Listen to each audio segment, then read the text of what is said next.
रात के 9 बजे बज रहे थे। सास और नंद आशी को देख रही थी और आशी उनकी आंखों में देखकर डर से थर-थर कांप रही थी। उसकी सास चिल्लाकर बोली, तुम्हारी हिम्मत कैसे हुई मेरे ही घर में ऐसा कुछ करने की? अभी तो दिन भी नहीं हुए तुम्हें आए हुए और खुद को मालकिन समझने लगी हो। आने दो मेरे बेटे को, तुम्हारे हाथ पैर तोड़ने के लिए। अगर नहीं कहा तो मेरा नाम शारदा नहीं। आज ऐसा क्या हुआ था? क्या पता। सास जितनी कठोर थी, उतनी ही निर्दयी अपने बेटे को भी कर चुकी थी। हर एक नई दुल्हन अपने पति के घर आने के लिए तरसती है, पर आशी तो अपने पति की तरफ कभी देखती भी नहीं थी, क्योंकि वह अपने पति से बहुत डरती थी। मन ही मन भगवान का जाप कर रही थी कि उसका पति आज घर पर आए ही नहीं। पर जब तक उसका पति घर पर न आ जाए, तब तक उसे खाना खाने नहीं दिया जाता। उसकी निर्दयी सास ने रसोई घर तक को ताला लगवा रखा था। ऐसा क्या था जो इस प्रकार का दुख दे रहा था?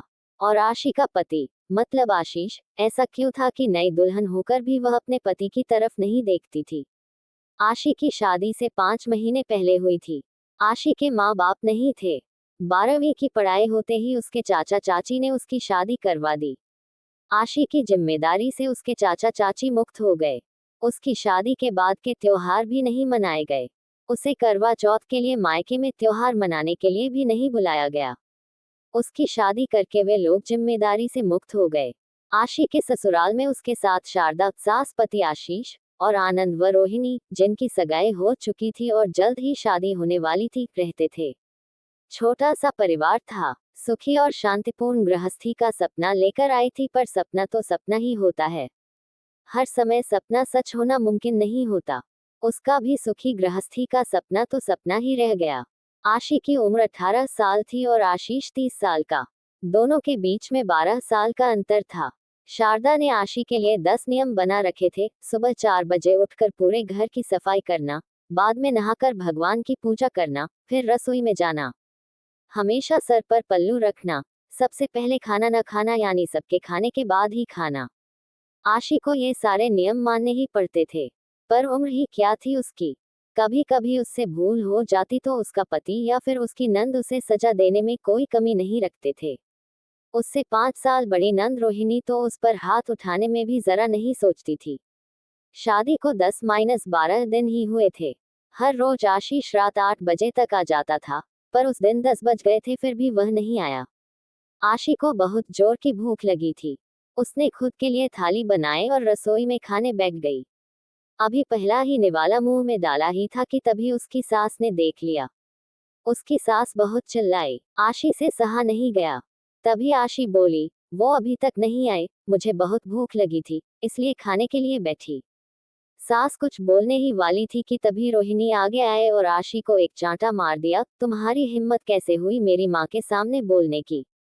तुम्हारे घर में क्या तुम्हें खाना नहीं मिलता था? मेरा भाई तुम्हारा पति है, उसकी तरफ नहीं देख सकती क्या? अरे औरतें अपने पति के लिए क्या क्या नहीं करती। उतने में सास बोली, रहने दे रोहिणी, क्यों इसे संस्कार सिखा रही है? माँ बाप तो इसके रहे नहीं और चाचा चाची ने ऐसी लड़की हमारे पल्ले बांध दी। रहने दे, तू चल बाहर, मैं ही रसोई में ताला लगा देती हूँ। और उसे रसोई से बाहर धकेल कर ताला लगा दिया। आशी आंखों में आंसू लेकर बस देखती ही रह गई। रात 11:30 बजे आशीष घर आया। तभी शारदा और रोहिणी ने मिर्च मसाला लगाकर आशी के खिलाफ उसे भड़काया। वह तो माँ का भक्त था। इतना ही सुनकर उसने गुस्से में आकर आशी को थप्पड़ मार दिया। उसे उस दिन खाना भी नहीं मिला।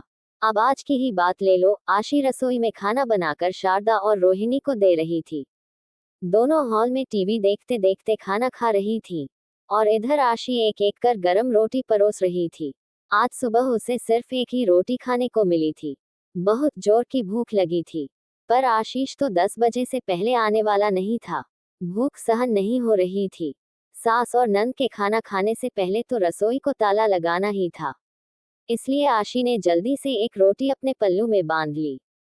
माँ बेटी के खाना खा लेने के बाद उन्होंने आशी को बाहर निकालकर रसोई में ताला लगा दिया और अपने कमरे में चली गई। आशी ने पल्लू से रोटी निकाली और वैसे ही बिना सब्जी के खाने लगी। रोटी खाते खाते उसकी आंखों से आंसू बहने लगे। उसका स्वाभिमान इस बात के लिए राजी नहीं था, पर वह करे भी तो क्या।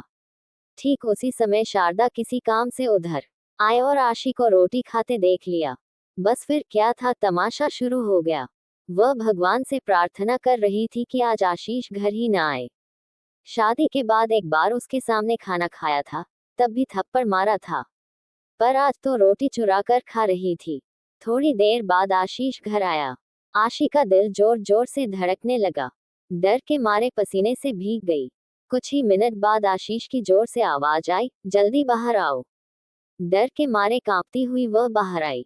देखा तो सास अभी भी शेरनी की तरह उसकी ओर घूर रही थी। रोहिणी माँ के साथ मुस्कुरा रही थी और आशीष की आंखें गुस्से से लाल हो गई थीं। जैसे ही आशी उसके सामने आई, उसने उसके बाल पकड़कर जोर से धक्का दे दिया। आशी बहुत जोर से चिल्लाई, तेरी इतनी हिम्मत कि तू अपने ही घर में चोरी करती है। रुक, तुझे तो मैं अभी दिखाता हूँ। बोलते बोलते आशीष ने अपनी कमर का बेल्ट निकाला और आशी को पीटने लगा।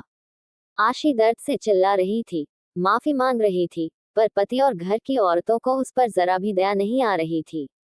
तभी आशी ने खुद को छुड़ाया और घर से बाहर भाग गई। अरे पकड़ो उसे, बाहर कहाँ चली? शारदा चिल्लाई। आशीष बोला, जाने दो माँ, भाग कर कहाँ जाएगी? कौन उसे पालने वाला है? मायके वाले, खुद ही वापस आएगी घूम के यहीं।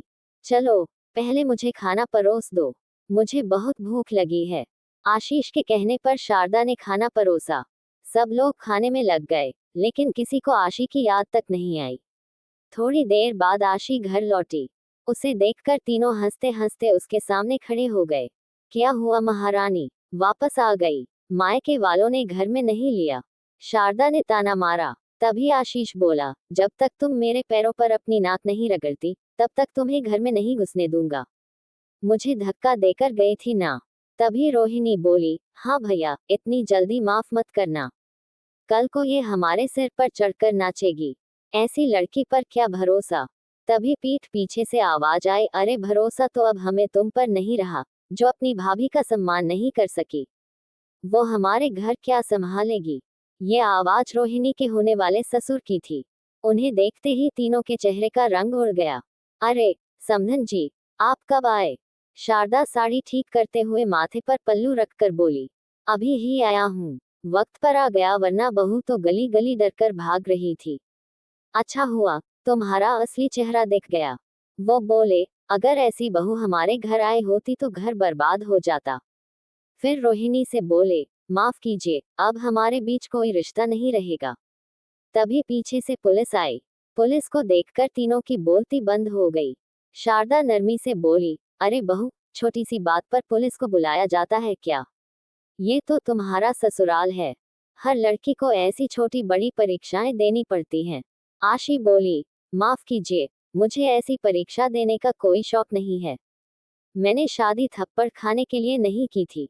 ये कैसा ससुराल है जहां मुझे रोटी भी चुरा कर खानी पड़ती है? फिर वह बोली, आपने मुझे कमजोर समझा था। मेरा मायका नहीं है, इसका मतलब ये नहीं कि मैं कमजोर हूँ। यही संस्कार मैं अब अपने बच्चों को दूंगी। अंत में पुलिस ने तीनों को पकड़कर जेल भेज दिया। रोहिणी के ससुराल वालों ने रिश्ता तोड़ दिया। आशी को एक स्वयंसेवी संस्था ने नया रास्ता दिखाया।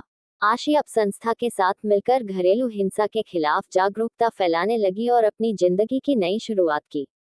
दोस्तों, उम्मीद करती हूँ कि आपको हमारी कहानी पसंद आई होगी। अगर कहानी पसंद आई है तो वीडियो को लाइक करें, चैनल को सब्सक्राइब करें और हाँ, नोटिफिकेशन बेल को जरूर दबाएं ताकि अगली अपडेट सबसे पहले आपको मिले।